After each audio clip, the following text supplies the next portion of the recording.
In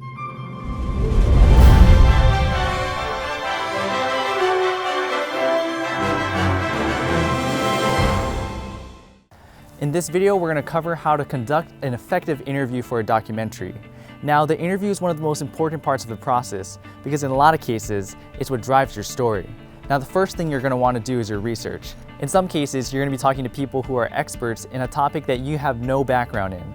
So it's important that you do your research beforehand so you don't walk into that interview blindly. You should also do research on the person you're going to be talking to so you can form your questions specifically for them. Over the years, I noticed that having 10 good questions will give you about an hour long of an interview.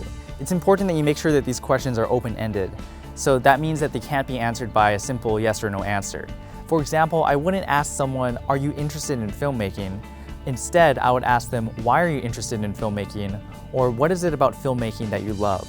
Now, the last thing I like to ask in a lot of my interviews is if there's anything that the subject would like to add that we haven't really talked about. And most of the time, this will give me some of the best sound bites to use because the subject is a lot more comfortable towards the end of the interview. During the actual interview, there are two main things that you want to focus on: framing the shot and getting good audio.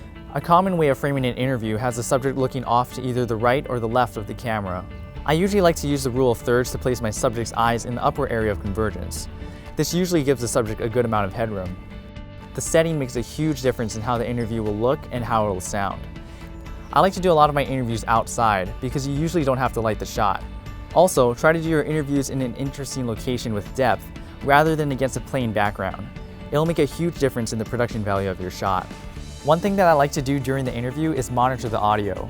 One of the worst feelings in the world is finding out after the interview that you hadn't recorded any audio. And this happened to me once in the past, and I've made sure that it's never happened again. In all of your interviews, just make sure to be professional.